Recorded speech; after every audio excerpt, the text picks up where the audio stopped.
everybody. This is Sharifa jumping back in on the live. I just thought I would just turn on my camera and talk to you guys since I was up recording anyway. And so I haven't edited anything, but I'm actually um, cooking some food that I took out the freezer and I put in the refrigerator. Um, and I have to cook it because if I don't, it'll go bad. So, but those are first world problems, right? But yeah, so I was up just recording some videos that I want to kind of edit and post on my channel. One of the videos is for book series that I want to continue in 2026, and I actually have the books right here with me now. And then the second one was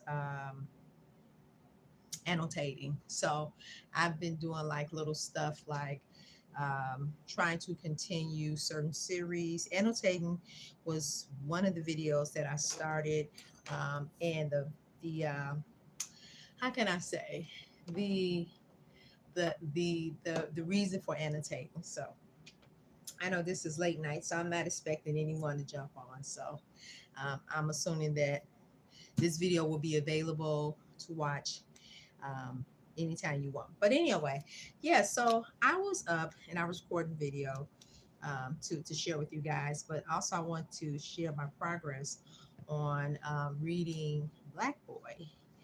And this was one of the books that I said I would finish before the holiday.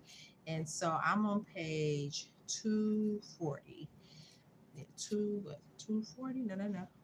I'm on, yeah, on page 240, and I think I'm going to read into 243, and then that'll be the end of, I think, of this chapter. Yes, and then I'll be on chapter 13. So will I finish it before Thursday? Today, while I'm recording this, it is midnight. Well, yeah, it's after midnight. It's like 1 o'clock in the morning, which I should be asleep.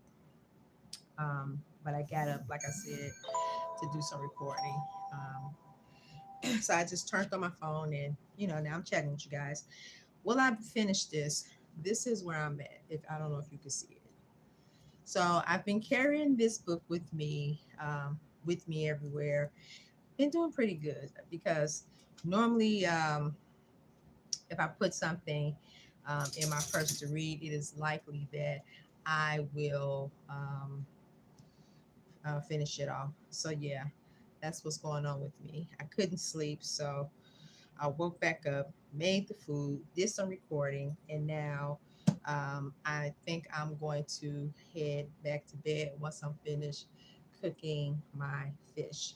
And the thing about having stuff like that, you have to be careful because you don't want to ruin your food. So yeah, Black Boy is probably um, one of my unexpected reads for 2025. But let me share with you the books that I did um, record for. So if you are not a nonfiction reader, I haven't always been a heavy nonfiction reader, but I gear towards nonfiction now.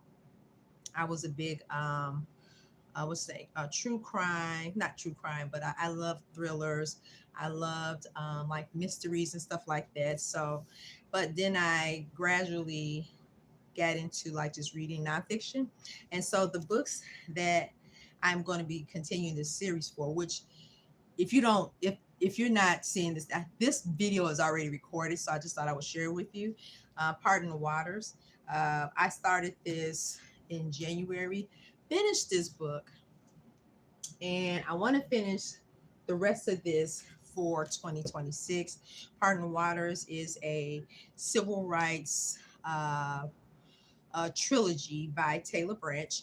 And so it's a lot of key players that if you are like part of the younger generation, I'm going to say like maybe in your 30s and you're not really in the heavy in the political scene, these would be new people to you. Um, However, this tells the story of Martin Luther King's humble beginnings as a civil rights activist. And it's a trilogy. So you'll be watching, you'll see this with, uh, I'll be talking about this book heavily in 2026 because I've already started um, annotate why I annotated this one. And so this is going to be part of the discussion. The next book that I also introduced in the video, and I still have the jacket off because I'm still reading it, is hello everyone out there. This time I'm going to pay attention to the comments. So if you guys have any questions, please ask me and just give me time because I'm not looking at the feed. So the next one is Lyndon Baines Johnson's the years of Lyndon Baines Johnson on the path to power. I don't have the jacket on it, you guys, because I am still currently reading it. And normally I don't like to put the jackets on the book until I'm done. And this is like maybe 900 something pages. I read that book, when I say a long time ago, it was a long, long time ago. And so this is a reread, also Pardon Waters, but this time when I'm rereading it, I'm going to finish the entire trilogy. As you know, if you don't know, Robert A. Carroll, he does a lot of biographies on individuals that we may or may not know. One is, what is the one? It was about, I forget, Moses. If I remember the name, I'll let you guys know. But he was a real estate developer in New York, and it tells his rise and his decline. Very good book. I may do a reread on that sometime next year if I'm inclined. But yeah, this was a sudden pull. So next year, I will be definitely delving back into this. I'm currently reading it now, but I'm not reading it at the pace that I would like to read it because I do have other books that I am trying to say. Hi. Somebody said hi. Oh, it says you are muted. Am I muted, you guys? Oh no, I'm not muted. I'm not muted, you guys. I'm sorry if you can't hear me on your end, but I'm sure that my mic is on. Thank you. Someone said no, she's not. uh, she's not muted. Yeah, I'm not muted. So, um, yeah, this is live. So Robert Carroll, he had done a series on Lyndon Baines Johnson. He was a successor after JFK was assassinated, and so he kind of, I would say by default, became the president. But he did a good job. He continued what JFK. I'm gonna be honest with you all, and I don't want anyone saying they disagree. I just felt like JFK would have not um, followed through with the civil rights laws like Lyndon Baines Johnson. And the second time I'm reading this book and I'm getting more into the details of the players and his strategy to pull people together in order to pass the Civil Rights Act, I'm more inclined to think that JFK probably would have stalled on that. Mm. Until he was a lame duck. Now, I will be reading that series, like I said.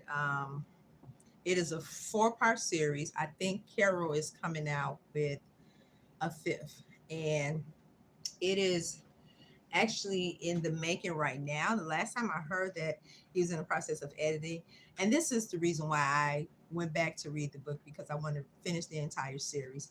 I read 1 and 2. I have not read. I did. I read all of them, but 3, Master of Senate, it is on audiobook. I don't think the second or the first one is on audiobook. The third is on audiobook of the series, and the fourth definitely on audiobook. So check it out. And then 3 more books that I had started a series on. You guys are catching me like putting everything back. Because after I do a thumbnail, I like to put everything back. I I'm not even finished with this. I am listening to the audiobook, The Wheel of Time, The Eye of the World. This is another series that I started. Oh, this is so good, you guys. There was I think this was on Prime for the first 3 seasons. And from what I understand, production has stopped. I don't know why. So if it has stopped, and making period pieces like this are very expensive. Like we don't even consider like the costumes, the locations, and there's just a lot of things go into making time period pieces. Whereas in some situations, you can just jump on, and just do acting and just have like a stage background. Like these were live locations. So I hope it comes back. I started reading this particular series because of this right here. Is because I started reading this book because of the series, and so I hope Prime or someone else pick it up. That's all I'm going to say. But I decided to finish the book series regardless if I see it or not. I did not watch the entire series when it was available. It is still on, I think, Prime. And so if you want to watch it, you can watch, I guess, the first 3 seasons on Prime.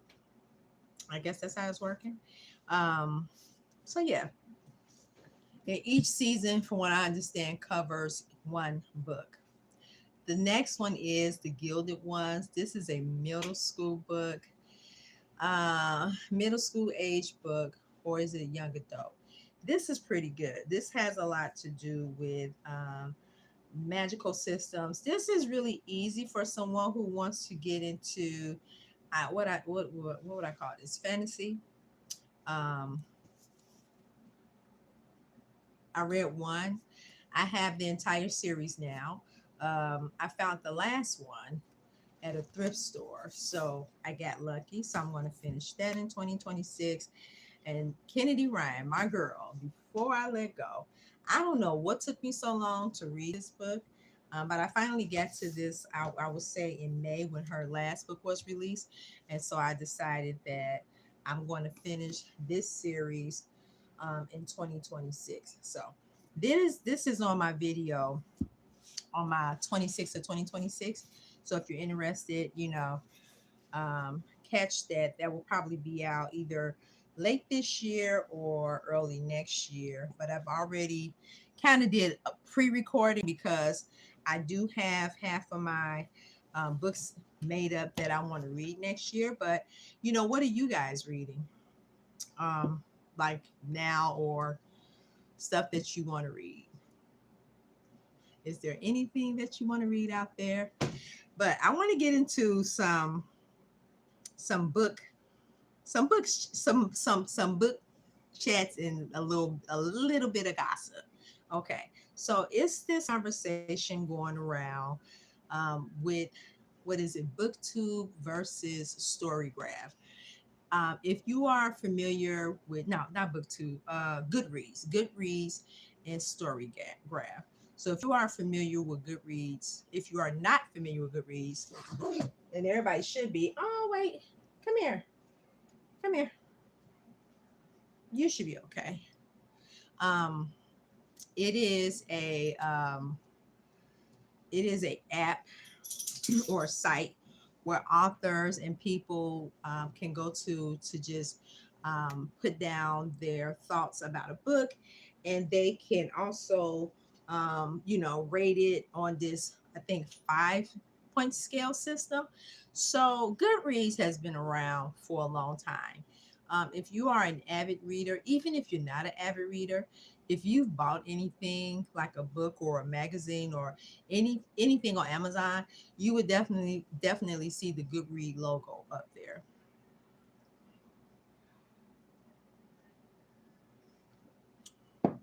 Oh wait, somebody said I'm going to subscribe. Thank you.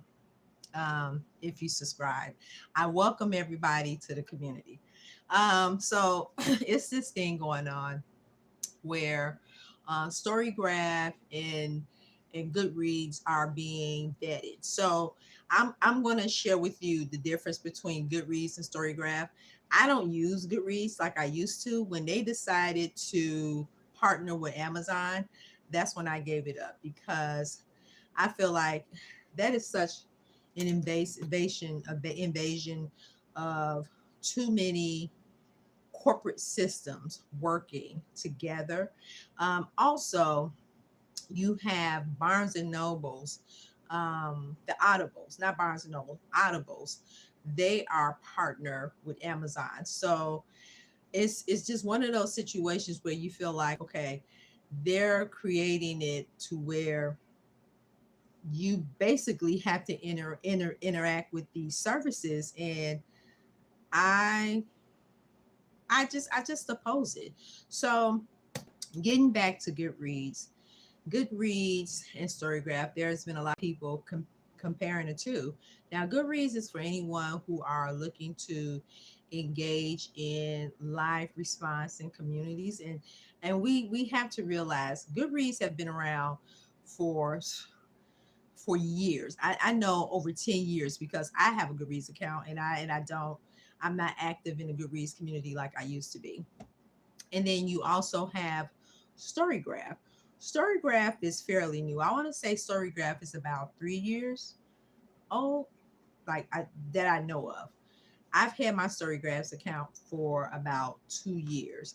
And so with Storygraph, you don't get a lot of the live engagement, or at least I don't know about it, because a lot of times I track the books that I'm reading, and I look at other people's summary of what they're reading, and they have various book challenges.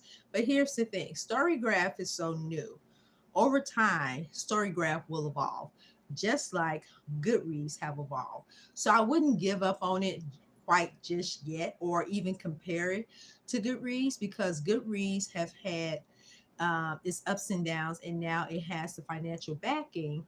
And so I don't know, it just seemed like they operate on two totally different scales. And so I'm not anticipating Storygraph to be, at the level of Goodreads. And so, because I don't care to have those type of interactions, I don't really I really don't look at my Storygraph as, you know what, I have to make it beautiful, I have to make it wordy, I have to, post this for all of my friends.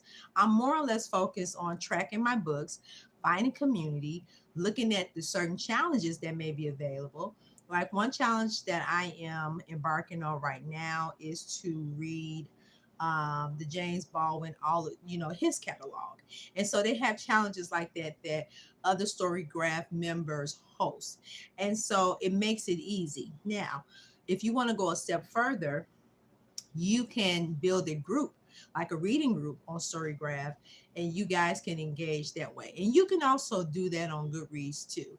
But either way it go, I just give Storygraph some time, and don't compare it to Goodreads, which has had, like I said, it has had its up and down, but now that it has the financial backing of Amazon and other publishing companies, you're going to get something different. So that's all I have to say about that. It is unfortunate. Another issue, well, not issue, but things that's going on in the book communities. I am not a romantic fantasy. They call it romanticy now. I'm not one of those type of people that cares to read for, like I don't seek it out, but I don't oppose it. And so there has been a lot of talk about all of the stories, all of the books sounding the same, ending the same plot twists. And, you know, what happened to the days when you were anxious to read an author's new book? Now with AI and the help of technology, and that's not a problem. You have some authors who are publishing 2-3 books in 1 year, and that is not a problem. But at the same time, a lot of the book reviews of the books, they sound the same. So are we getting, fresh, thoughtful insights, or creativity, or are we just getting the same characters in a different suit jacket? It's challenging. So because that is not my era of book reading right now, a lot of times I get my recommendations from you guys. A lot of times I browse through the bookstores and I always pick the one book that I don't hear anybody reading at that time, because you don't want to be guided by your choices because you hear, you know, um, a lot of paid influencers, giving their opinion on books. We don't want to start reading books like that, because you will always be disappointed. Um, so yeah, I mean, it's just so much going on in the booktube community. Is when I say gossip, like there's so much going on in the booktube community. I just sometimes I just sit back and I'll just listen to what everybody got to say. And I'm like, yeah, you know what, you have a point. You are drawing at a point. So on my channel, I specifically try to give nonfiction book recs. And so I hope that people are anxious to stay along on this ride with me, while I just focus on giving you the best nonfiction book recs and some fictional book recs, because like I said, I love thrillers. I love mysteries. I was a Stephen King girl, 100% all the way. And matter of fact, I am going to be doing some Stephen King rereads before the year is over. I have one book I started. It was 11/22/63. That is a reread. I pulled it out to reread. So I may get to it, I may not, but hey, I mean, it is what it is. But then Stephen King, his son just came out with the book, and I think I'm going to check his work out. But between, I would say, my academic work and other professional reads I have, I really just try to read for pleasure with no pressure. Um, One thing I want to start doing is having more live chats on books. So this is why you will see me frequently jump on. Not that I'm trying to get a lot of people to watch me, but if we are on at the same time, to share books that you like, movies that you like, doing a movie to book comparison. I look forward to doing that. I want to do the first one that I wanted to do is Team Arrivals, and I think the movie comparison is Lincoln. So I think that would be the first one that I would do, and I wanted to just talk about it and um, yeah, just to get you all's insight. Now, I want to say this, and this has nothing to do with anything. But the reason why I thought about this is because I just watched Django. I watched Django on Chain, and that is one of my favorite movies. I know a lot of people sometimes we don't want to watch. I wouldn't say that. A lot of times watching movies or recreations about the era of slavery can be difficult, but Django Unchained is funny because it was real life. And sometimes, you know how that saying is, you have to laugh before you cry. Django is the protagonist. So he was he was scoped out by a bounty hunter, and this is for anyone who hasn't saw it yet, but I do recommend you go see it because it's hilarious. um, he was sought out by a bounty hunter to help him track down this bounty. And so the bounty were three brothers who came to the plantation, and they um, pretty much created heinous crimes. So there was a bounty on his head. The bounty hunter, he sought out Django, and so they go look for these brothers that they have a bounty. In the process of that, this bounty this bounty hunter who was a former dentist. He ended up teaching Django the trade of bounty hunting. And so the movie goes on from there. And so Django, so I forget the bounty hunter's name. And I just saw the movie not too long ago. But he asked Django, he said, so what are you going to do with the money that I give you? And the first thing he says, I'm going to go and find my wife. And so the bounty hunter said, oh, I didn't know, you were married. He said, yes. And he was like, so what is your wife's name? Tell her the name. And he said, well, her name is Brunhilde. And so the bounty hunter, a native German, he said, oh, wow.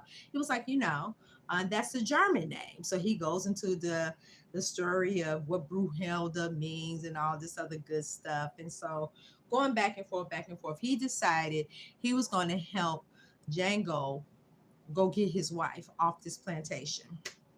And so it's just funny because they get to the plantation, they find Brunhilde, and they finally reunite because they had a plan to scope out to get her back.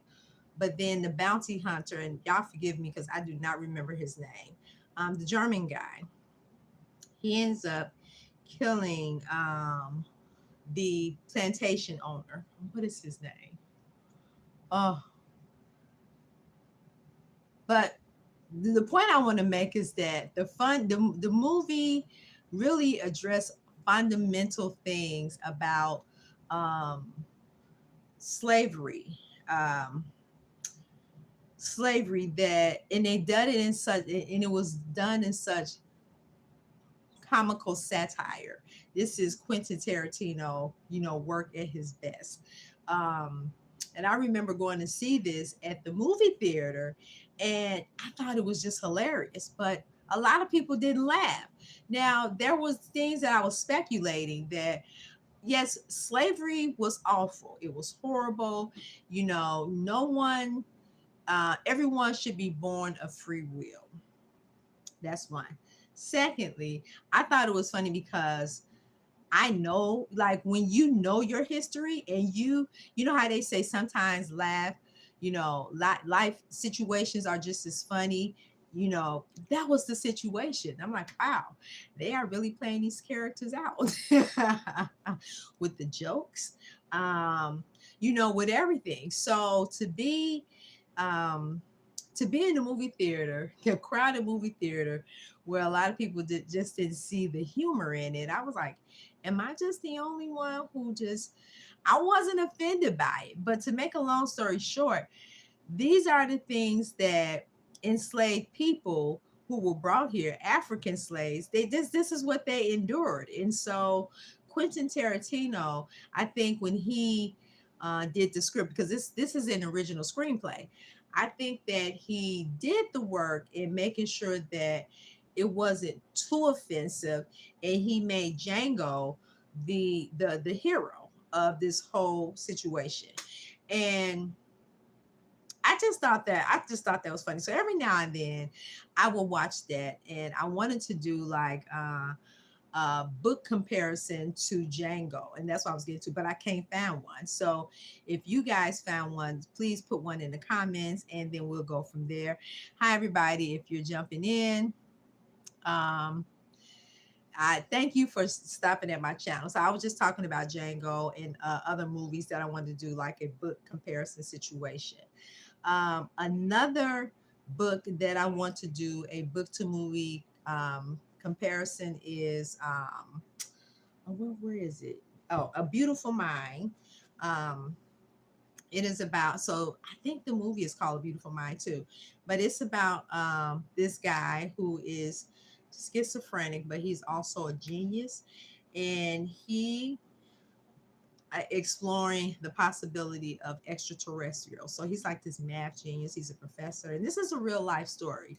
So I wanted to do a movie comparison of that. So that is one of the books that's on my 10 before the end. And so I was looking for the movie, and I cannot find it. So I'm either going to have to. I hate renting movies offline. I may go to a thrift store and see if I can find it first. If not, I will go to the library. They more likely will have it. I want to get my own copy so I don't have to take it back immediately, but that may be the situation. So yeah, A Beautiful Mind is one of those books that I want to do a book movie comparison type situation. I think that would be good. And there are a lot of books to movies like Pride and Prejudice. I just watched Pride and Prejudice, what, about 2 weeks ago. Pride and Prejudice is probably one of my favorite films, along with Lord of the Rings. So these are books that have been adapted to movies, but you know how they say the books are always better. I don't know. I beg to differ. It depends on which movie it is. Like Pride and Prejudice has, I think, four. It has been remade 4 times. I know there was an original one with like Lawrence. What is his name? I forgot his name. Oh, Lawrence Olivier or something like that. And it was like maybe in the 40s or something. But yeah, he did one, and it was okay. He started one, but then the one that I do like is the one that was it was like a 4-part series with, let me see, oh, what is that character name? Colin Powell. It's no, not Colin Powell. Colin Firth. I think that's his name. But yeah, so he ended up playing Mark Darcy. And so I just thought that that was the best adaptation of it. Now, there is another one. There were actually two, but the one with Kira Kinsley, I don't know these actors and actors' name, but there was another one that came out, and it's not as long, and I like that one as well because the scenes that they took from the book, those are the scenes that made more impact. But I still like the one with Colin Firth in it. That's the one that I prefer, because that one is more true to the book and its character. If you ever saw it before, if you are a classic girl or a classic person, like if you like watching classic movies, that one is definitely one to watch. So I would like to do a comparison on that one. Also, last but not least, and these are the books I just been thinking about, and I'm gonna wrap this up because I said I would never do a live over 30 minutes. I think that's enough. Talking into the ether. If I had more I guess more people, asking about books and stuff like that, I'll probably, make it longer. But maybe next time, you guys. You're always welcome to make any type of comments if about bookish type stuff. So um, the last one is Lord of the Rings, and so I watched that over the summer. Love Lord of the Rings. Read the book over 20 plus years ago. So yeah, it is time for a reread of Lord of the Rings. And I actually, now for me, when I say reread, I'm talking about the physical copy. I did audiobook it this summer, like 60 something hours. It was okay. It was okay. I think I want to read the physical text though. So that's a book movie comparison that I definitely want to make and share my thoughts. So it's just me rambling in the middle of the night while I'm cooking and trying to tidy up before I go to bed. I didn't want to waste any food. So I said, you know what? I'm going to jump on here while my fish is baking. And I just recorded some video, some videos to post for you guys to see. So that'll be coming out soon. But yeah, that's it. So I hope you guys have a beautiful day wherever you're at in the world. And I think I'm done chatting for tonight. So thank you for stopping in and keeping me company. If you dropped in, thank you for saying all your hellos, well wishes, and yeah, let's continue to have this chat. Now, I'm going to log off, so it's going to take me some time. So I may look crazy looking at the camera while I'm trying to, press the off button. But until then, you guys, bye bye.